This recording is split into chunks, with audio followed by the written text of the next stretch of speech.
Good morning students.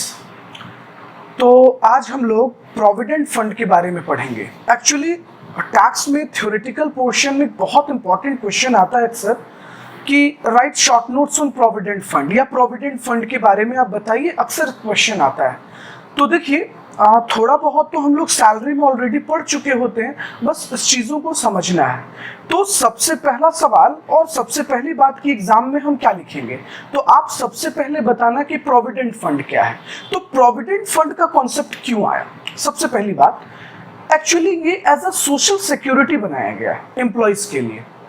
Employees को encourage किया गया सेविंग के लिए कि भाई आप अपने सैलरी के एक सर्टेन अमाउंट को क्या करो, डिपॉजिट करो। कहाँ डिपॉजिट करो? तो भाई प्रोविडेंट फंड अकाउंट में। एवरीवन नो कि फ्यूचर इज अनसर्टेन, और एक कनेक्टिविटी बनाने के लिए ऐसा किया गया ताकि एम्प्लॉय को अपने जॉब से एक इमोशंस क्रिएट हो, उसे ये बात पता हो कि जब वो रिटायर करेगा या बिजनेस या कंपनी को छोड़कर जाएगा, सर्विस से टर्मिनेट होगा, तो उसे एक सर्टेन अमाउंट दी जाएगी। वो अमाउंट क्या होगा? तो प्रोविडेंट फंड। तो ओवरऑल मैटर ये आया कि प्रोविडेंट फंड इसलिए बनाया गया ताकि हम एम्प्लॉय को इनकरेज कर रहे थे सेविंग के लिए, और ये एक तरह का सोशल सिक्योरिटी एम्प्लॉय को प्रोवाइड करता है कि जब हम रिटायर करेंगे 60 इयर्स के एज में, तो हमारे हाथ में कुछ सर्टेन अमाउंट्स होगा, कुछ पैसे होंगे जिसको हम यूज कर पाएंगे। और जो प्रिंसिपल अमाउंट आपको वापस किया जाएगा आफ्टर रिटायरमेंट, तो एक तो आपको प्रिंसिपल अमाउंट मिलेगा प्लस आपको इंटरेस्ट मिलेगा। तो इस तरीके से एम्प्लॉय को इनकरेज करने की एक प्रथा चालू की गई। उसको एक इकोनॉमिकली इमोशंस क्रिएट किया गया। वी कैन से कि एक इकोनॉमिकल इमोशंस क्रिएट किया गया एम्प्लॉय का जॉब के साथ। खैर, तो सवाल ये है कि प्रोविडेंट फंड की क्या अपनी कोई कैटेगरी है? हाँ जी, प्रोविडेंट फंड टोटल 4 तरीके का होता है। एक हमारा एसपीएफ, स्टैट्यूटरी प्रोविडेंट फंड, एक RPF, recognised provident fund, unrecognised provident fund और पब्लिक प्रोविडेंट फंड। तो ये 4 तरह का प्रोविडेंट फंड होता है, जिसके बारे में मैंने आपको टैक्स के सैलरी चैप्टर में बताया था, लेकिन अभी हम लोग रिकॉल करेंगे एक बार फिर से। सबसे पहला सवाल एसपीएफ के बारे में। तो आप आज एक रिमार्केबल पॉइंट जान लीजिए कि जो एसपीएफ है वो one of the oldest type of provident fund है, क्योंकि सबसे पहले अगर कोई प्रोविडेंट फंड स्टार्ट की गई थी तो वो एसपीएफ स्टार्ट किया गया था।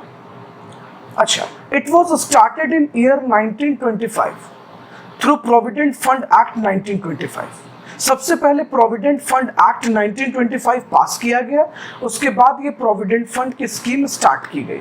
अच्छा, इस स्कीम का मकसद क्या था? तो प्रमोट करना।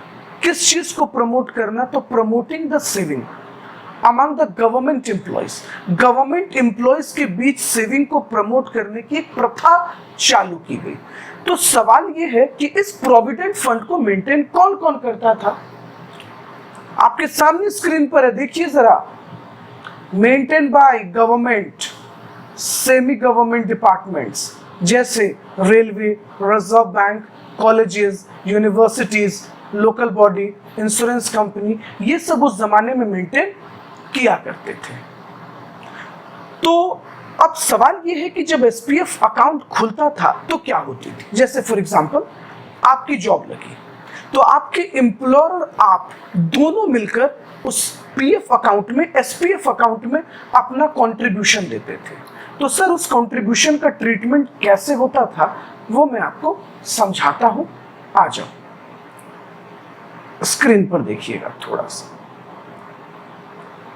चलिए शशांक, समझा जाए? ओके, मान लीजिए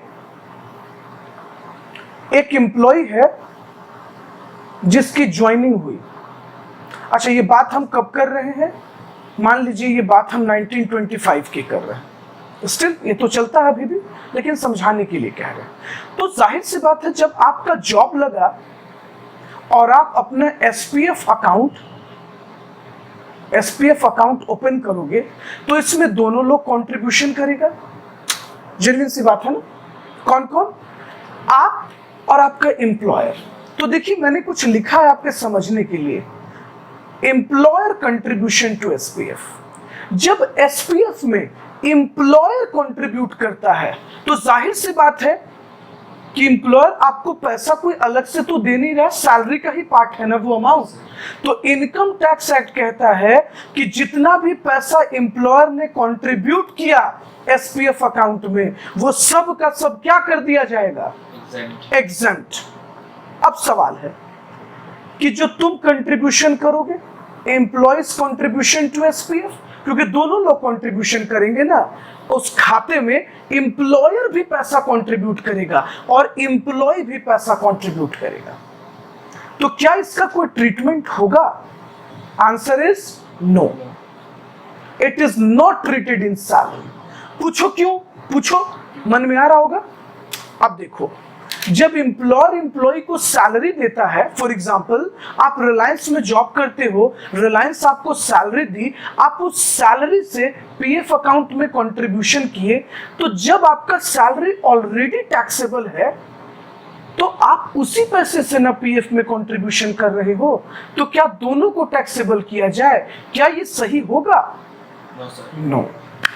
अब सवाल ये है कि पीएफ में एसपीएफ में कंट्रीब्यूशन करने से क्या मुझे कोई बेनिफिट मिलेगा? बोलो।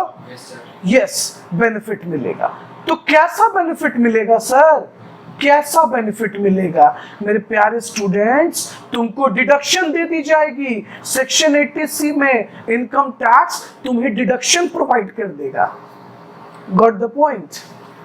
उसके बाद जो इंटरेस्ट क्रेडिट होगा एसपीएफ अकाउंट में, अब जाहिर सी बात है ना, तुम अपने अकाउंट में पैसा रखते जा रहे हो, डिपॉजिट करते जा रहे हो, तो वो जो पैसा, वो जो प्रिंसिपल अमाउंट है, उस प्रिंसिपल अमाउंट पर जो इंटरेस्ट मिल रहा है, जो इंटरेस्ट क्रेडिट हो रहा है, जो बैंक दे रही है, वो इंटरेस्ट भी क्या है?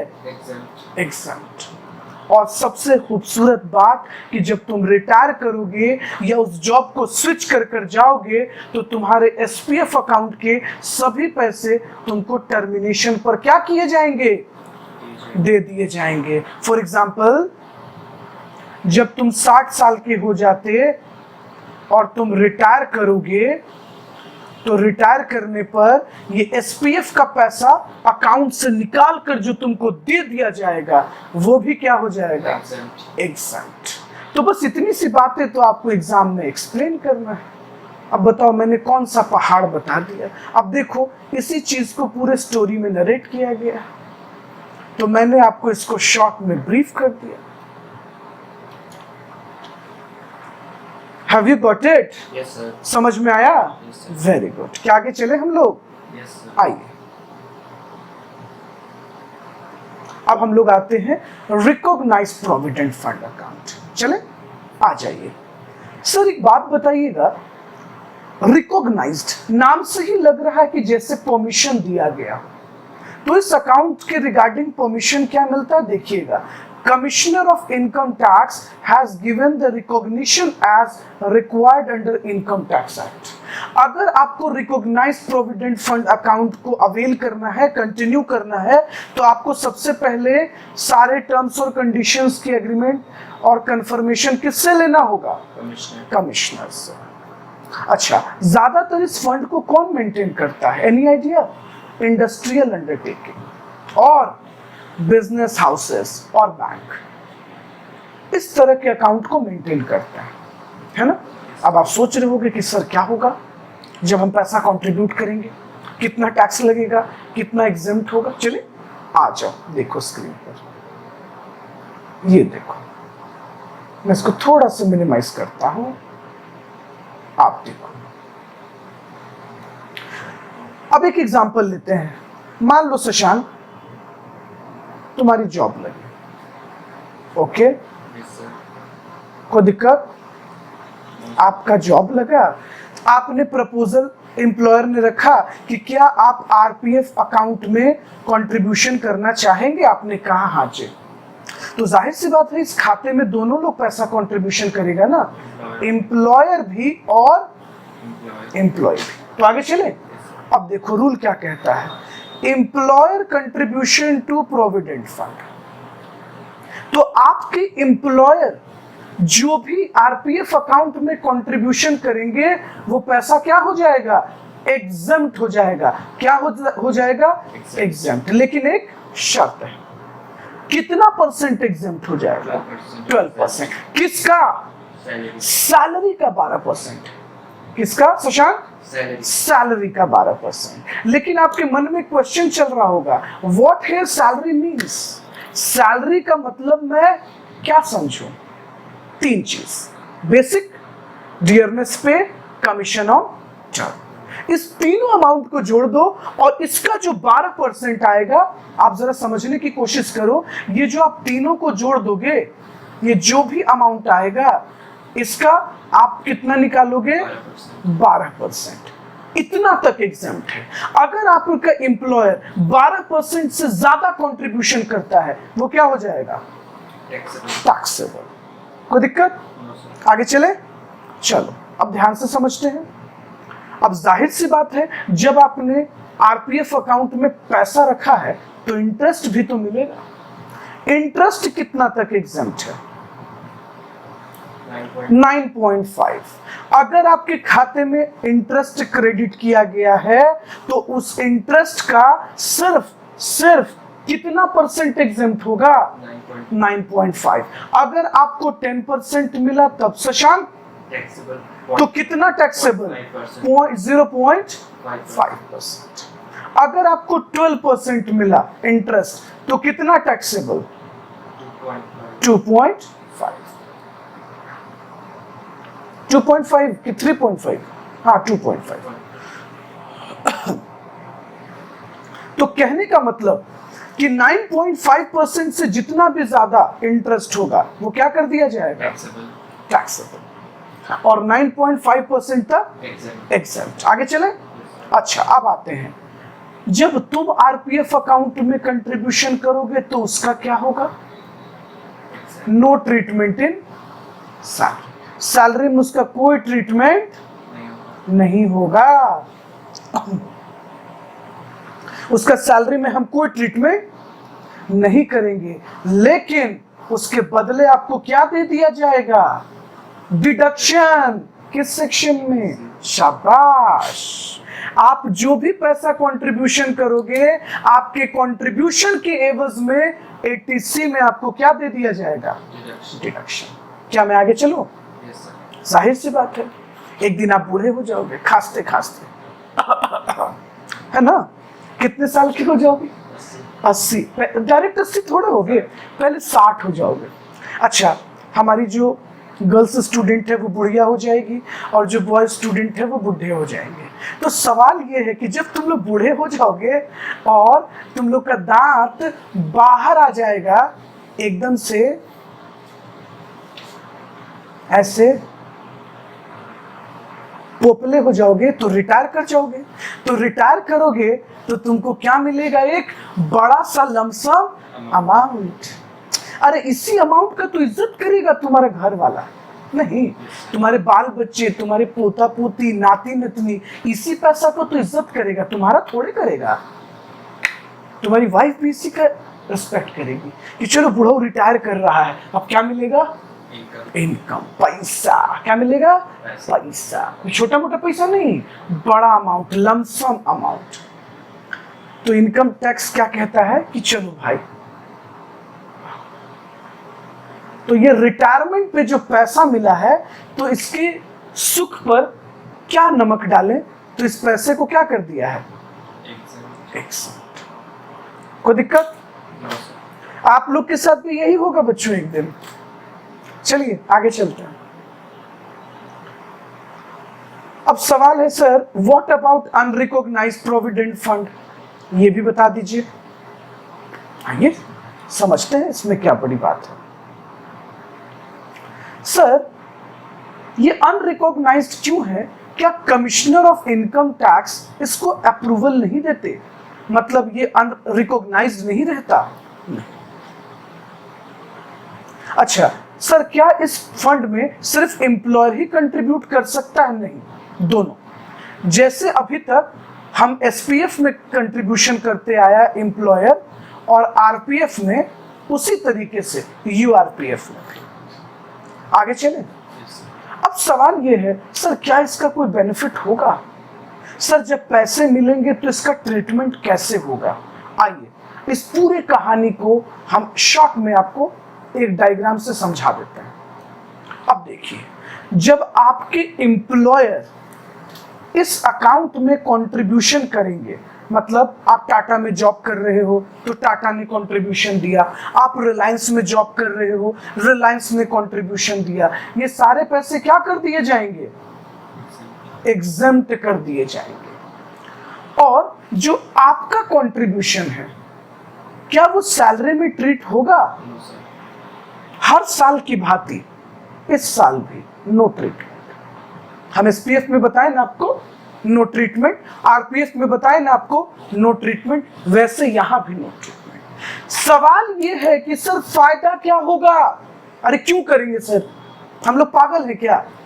नहीं, पागल तो नहीं है, लेकिन एक फायदा मिलेगा। किस सेक्शन में?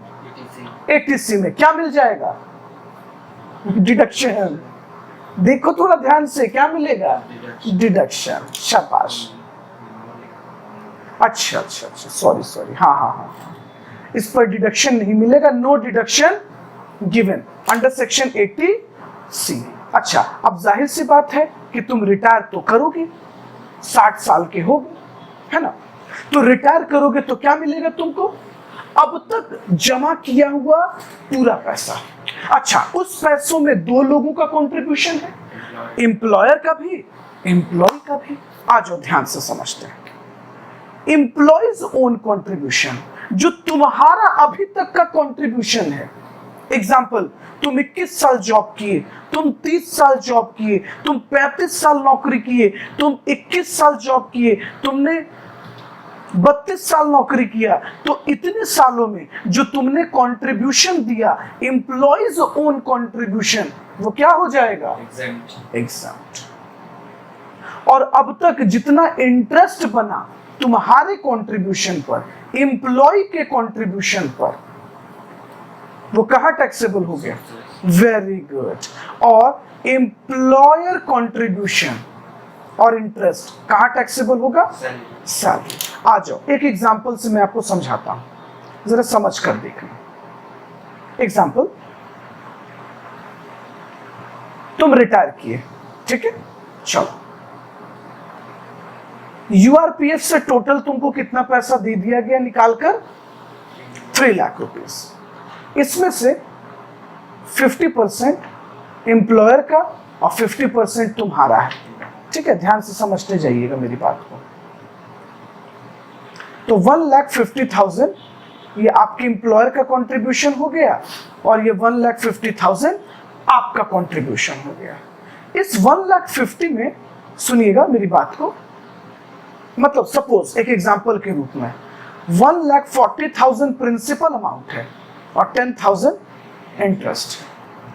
तो ये जो इंटरेस्ट है ये कहां टैक्सेबल हो गया? अदर सोर्स में। और ये 1,40,000 कहां टैक्सेबल हो गया? एग्जेम्प्ट हो गया। Very good. टैक्सेबल नहीं हुआ, क्या हो गया? एग्जेम्प्ट। लेकिन ये जो प्रिंसिपल का कंट्रीब्यूशन है, principal as well as interest, ये जो आपके एम्प्लॉयर का कंट्रीब्यूशन है, ये कहां टैक्सेबल होगा? सैलरी। Very good. कोई दिक्कत? No sir. आगे चले, चलो, होप सो क्लियर होगा। yes. चले, ठीक। अब आते हैं पब्लिक प्रोविडेंट फंड। देखिएगा, एक बहुत इंपॉर्टेंट इंफॉर्मेशन है।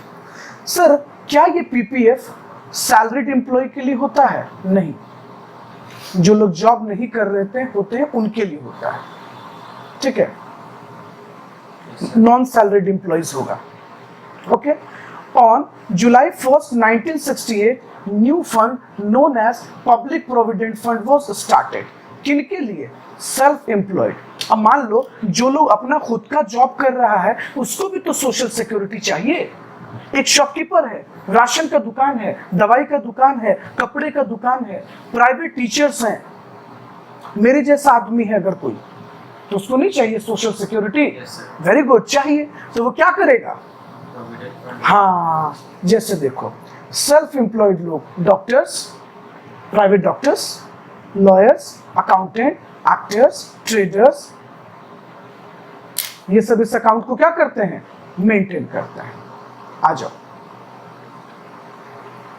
अब इसके रिगार्डिंग आपको बहुत इंपॉर्टेंट चीज समझाते हैं। देखिए, सबसे पहली बात कि employer contribution to provident fund. Sir, क्या एम्प्लॉयर पीएफ अकाउंट में कंट्रीब्यूशन कर सकता है? तो आंसर No, sir. नहीं, एम्प्लॉयर डज नॉट कंट्रीब्यूट। कैसे कंट्रीब्यूट करेगा? आप सोचो तो, पब्लिक प्रोविडेंट फंड किसके लिए बनाया गया है? नॉन सैलरीड के लिए ना, जो लोग सैलरी रिसीव नहीं कर रहे हैं, नॉन सैलरीड। उसके बाद क्या ऐसा करने से हमें कोई बेनिफिट है? हाँ जी, एम्प्लॉय को क्या मिल जाएगा?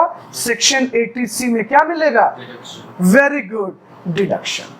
और जो पीएफ अकाउंट पर इंटरेस्ट जनरेट होगा वो पैसा भी क्या कर दिया जाएगा? Exempt. एग्जम्प्ट कर दिया जाएगा। और रिटायरमेंट के वक्त या नौकरी छोड़ते वक्त टर्मिनेशन पर मुझे जो पैसे दिए जाएंगे, लमसम अमाउंट, ये भी क्या कर दिया जाएगा? Exempt. एग्जम्प्ट।